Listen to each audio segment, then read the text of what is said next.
Bonjour à tous, alors j'espère que vous allez bien. Aujourd'hui une vidéo plutôt orientée mobilité où on va voir les automassages. Donc on va voir de la théorie, on va voir de la pratique sur le sujet.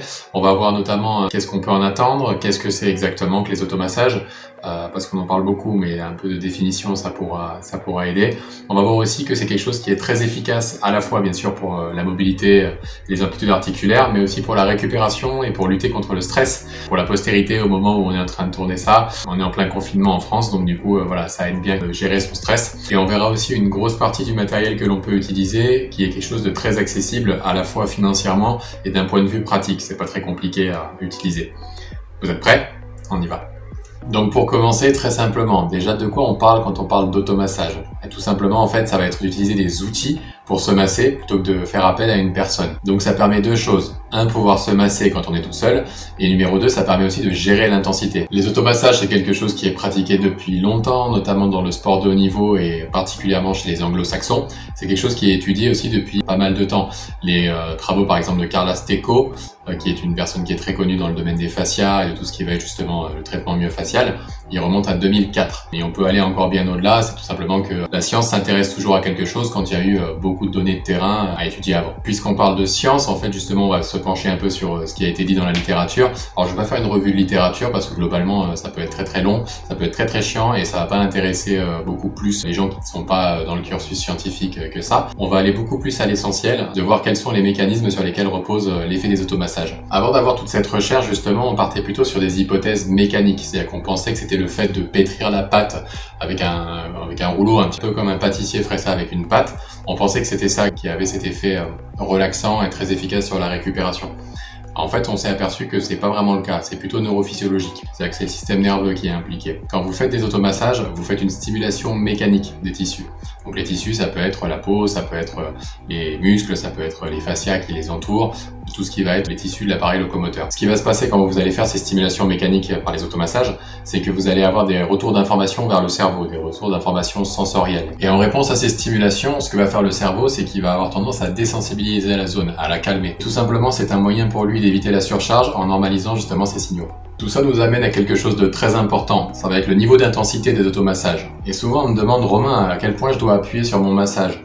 En termes d'intensité, en fait, vous devez être quelque part à 6 sur 10. C'est-à-dire que vous devez avoir une pression qui soit à la limite de la douleur, qui soit inconfortable, mais qui soit pas douloureuse. 10 sur 10, c'est vraiment vous sautez au plafond, vous avez vraiment mal. 7 sur 10, vous commencez à avoir mal. D'accord? Et en fait, ce que vous allez chercher comme seuil, c'est que vous allez être inconfortable, mais pas douloureux. Et en fait, ça sert à rien d'essayer d'appuyer plus, parce que ce sera contre-productif. Si vous appuyez moins, vous allez vous retrouver avec une stimulation qui n'est pas suffisante. Et si vous appuyez plus, vous allez activer des mécanismes de défense. Il faut rappeler que la principale raison d'être du cerveau, c'est la survie, c'est de faire en sorte que vous restiez en vie. Donc dès qu'il voit quelque chose qui ressemble à une agression, il a tendance à mettre en place des réflexes de défense. Et il y en a beaucoup des réflexes. Donc l'idée c'est qu'en fait dès que vous allez au-dessus de 6 sur 10 d'intensité, vous allez activer ces réflexes et vous allez avoir un effet qui va être complètement contre-productif. C'est-à-dire que vous essayez de chercher de la détente, de la relaxation et une amélioration de votre récupération et finalement vous allez vous retrouver avec du verrouillage, des spasmes et des douleurs. Maintenant qu'on a fait la mise en garde anti-bourrinage parce que ça sert à rien, on va pouvoir passer au matériel. Donc globalement le matériel, on va le sélectionner en fonction de son objectif. Les différents types de matériel, ils vont être aussi par rapport à la taille de la zone. C'est-à-dire que vous allez avoir par exemple des zones comme le dos où le rouleau va être très efficace. Vous allez avoir des zones comme par exemple les rotateurs externes de la hanche qui sont au fond des fessiers. Là, ça va être plutôt la balle. En fait, la sélection de votre matériel va dépendre de la pression que vous devez mettre et de la zone sur laquelle vous devez l'appliquer. Matériel numéro 1, le plus classique et assez emblématique des automassages, ça va être le rouleau. Donc le rouleau, il peut être de plusieurs types. Vous allez avoir des rouleaux, globalement ils font tous entre 12 et 15 cm de diamètre.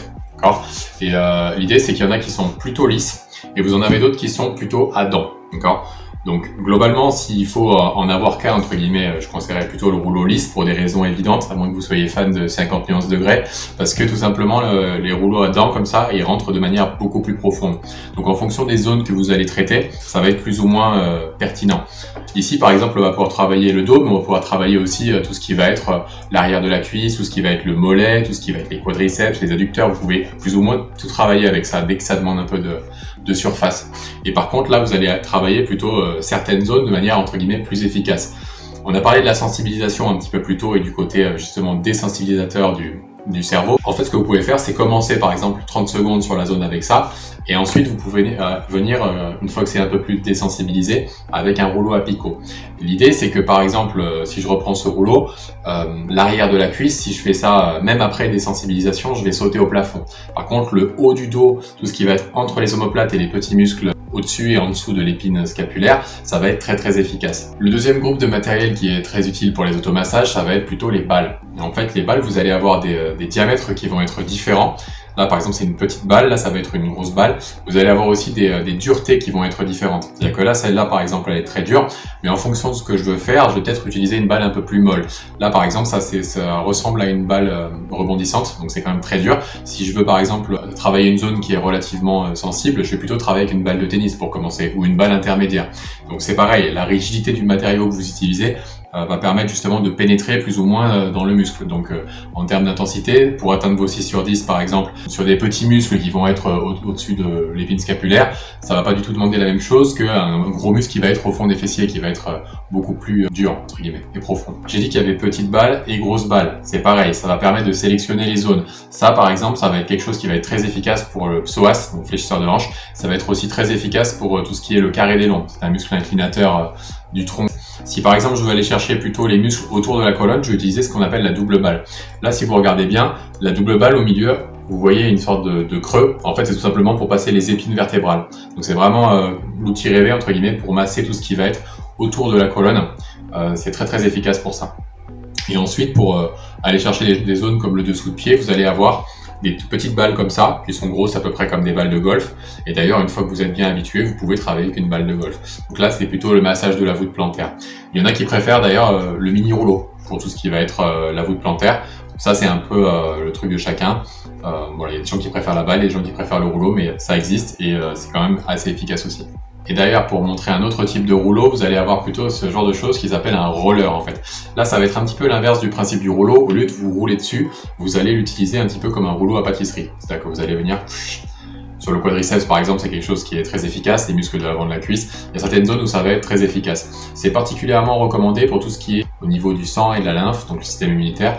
Et c'est vraiment quelque chose qui est très efficace pour ce genre de choses. Quand vous êtes allé courir par exemple, ça a vraiment un effet coup de fouet, récupération qui est très intéressant. Et le dernier matériel qu'on verra aujourd'hui, c'est la canne de massage. Alors je sais pas si on la verra très bien parce que c'est quand même relativement volumineux. Il en existe des plus petites, d'accord? C'est quelque chose qui a beaucoup, vous voyez, de saillies un petit peu partout.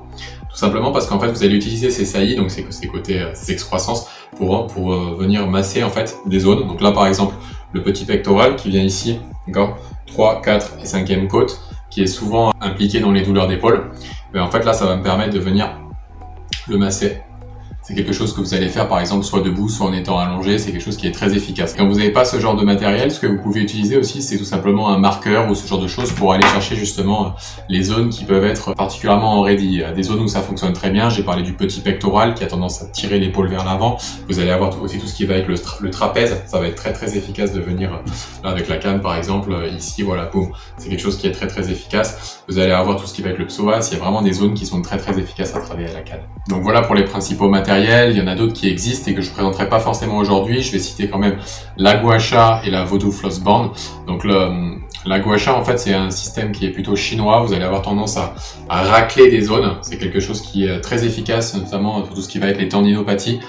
Je souffre de beaucoup de tendinopathies au coude. Moi c'est quelque chose qui me sauve la vie et c'est quelque chose qui demande quand même une vidéo en détail. Donc je pense qu'on s'attellera à ça sur une vidéo en bonne et due forme. Et après la Vodou Floss Band c'est quelque chose qui est en fait en caoutchouc. Vous allez avoir tendance à le rouler par exemple. Moi c'est plutôt le poignet qui des fois compense à cause du coude. Mais en fait vous allez le rouler autour un peu à la façon d'une bande de boxe et vous allez faire des mobilisations avec des flexions, des extensions, des inclinaisons, des rotations. Et en fait à force de faire ça, ce qui se passe c'est que le caoutchouc a tendance à accrocher un petit peu tous les fascias et toute la peau et en fait il redonne de l'élasticité au tissu, donc c'est quelque chose qui est aussi très intéressant mais qui méritera une vidéo à part entière. Et là vous vous dites bon merci Romain, tu nous as présenté plein de matériel, mais maintenant par où je commence? En fait moi je vous conseillerais de commencer tout simplement par un rouleau et une balle, parce qu'avec ça vous pouvez faire énormément de choses et c'est quelque chose de relativement simple à mettre en place. Donc la mobilité en fait ça répond bien à la fréquence, c'est-à-dire que c'est intéressant de faire 5 à 10 minutes par jour plutôt que de faire une grosse dose d'1 heure par semaine par exemple. C'est quelque chose qui répond vraiment bien à la fréquence. Pour commencer, si vous me laissez un commentaire en bas ou que vous venez me parler sur Instagram, je vous offrirai un des e-books que j'ai écrit qui s'appelle l'ABC de la mobilité. C'est une trentaine de pages et ça explique justement tout ce qui va être rouleau et balle, quels automassages je fais, pour quel type de problème. Ça explique aussi les concepts théoriques sur lesquels ils sont basés. C'est quelque chose de très complet et ça vous permettra justement d'avoir une première approche très intéressante et des effets tout de suite. Donc on a vu ce que c'était que les automassages, on a vu le matériel, on a vu comment on le sélectionnait en fonction de la zone, on a vu qu'il fallait rester sur une intensité de 6 sur 10. Maintenant, ce qu'on va pouvoir faire avec un rouleau et une balle pour rester sur du matériel de base, ça va être des automassages qui sont très profitables à tout le monde au vu de nos modes de vie modernes. Il y a des zones qui sont plus ou moins tendues chez tout le monde. Ça va être des zones comme le dos, ça va être des zones comme l'arrière de la cuisse et l'arrière de la jambe d'une manière générale. Ça va être des zones comme les trapèzes, voilà. Au rouleau, on va pouvoir travailler par exemple le dos de manière très simple. C'est quelque chose qui va être facile à mettre en place, qui va être très efficace sur la détente, très efficace sur la mobilité d'une manière générale. Donc on peut travailler sur de l'automassage un peu global, sur un automassage qui serait plutôt entre guillemets vertèbre par vertèbre, ça vous le verrez dans l'e-book. Au rouleau, on va pouvoir aussi travailler tout ce qui va être, comme je l'ai dit, l'arrière de la cuisse, tout ce qui va être autour des mollets aussi, ça va être quelque chose qui est très efficace. On peut aller travailler bien sûr aussi sur les quadriceps, donc plutôt l'avant de la cuisse, on peut aller travailler sur les adducteurs, on peut aller travailler sur les abducteurs, c'est-à-dire ceux qui sont sur le côté extérieur de la cuisse. Concernant la balle, on va pouvoir travailler des zones comme le pied, ça fait beaucoup de bien, avec une balle dure ou peut-être une balle un petit peu moins dure comme une balle de tennis en fonction de la sensibilité de chacun. Plus vous allez progresser entre guillemets dans le travail de mobilité et plus vous allez avoir besoin de matériaux rigides parce que vous allez avoir ce côté de désensibilisation justement. À la balle, il y a aussi des zones très efficaces à travailler comme les fessiers et les rotateurs externes de hanches, donc ça c'est quelque chose qui va être vraiment très salutaire pour le dos puisque des hanches qui ne sont plus capables de s'ouvrir correctement et de fonctionner correctement d'une manière générale vont répercuter ce qu'elles n'ont pas pu faire sur le bas du dos et c'est là que vous allez avoir des compensations. Si vous n'avez pas vu ma vidéo sur les compensations, c'est peut-être le moment d'aller regarder, ça vous expliquera pourquoi des hanches défaillantes vont finir par vous provoquer des maux de dos, c'est inévitable. Pour résumer sur l'aspect pratique des automassages, ça commence par une sélection pratique des outils en fonction de notre objectif, en fonction de la zone qu'on va chercher à traiter. Ça va être une intensité toujours de 6 sur 10 pour pas déclencher des réflexes de protection par le système nerveux. Ça va être une durée autour de 30 secondes à 1 minute par exercice et ça va être surtout de la fréquence de travail. Ça sert à rien de faire 1 heure ou 1 heure et demie de mobilité une fois tous les 10 jours. Faites-en 10 minutes par jour, voire 5 minutes si vraiment vous n'avez pas le temps et vous allez voir vraiment des effets sur le niveau de vos douleurs articulaires et de votre confort d'une manière générale dans votre propre corps. Et voilà pour aujourd'hui, j'espère que ça vous a plu, j'espère que ça vous a apporté de la valeur. N'hésitez pas à vous abonner en cliquant sur le bouton en bas à droite. N'hésitez pas aussi à regarder mon compte @3mainprépa sur Instagram. Le compte Instagram, il est intéressant aussi parce qu'il me permet de transmettre justement beaucoup de trucs et astuces. C'est-à-dire que je vais être peut-être plus pédagogique sur un format YouTube qui me permet d'être un petit peu plus long et en détail, entre guillemets. Instagram, ça va être plutôt des clips d'1 minute où je vais montrer justement des astuces dont de nombreux automassages. Donc si vous voulez aller voir ça, rendez-vous sur le compte. Sur ce, je vous dis portez-vous bien et à bientôt.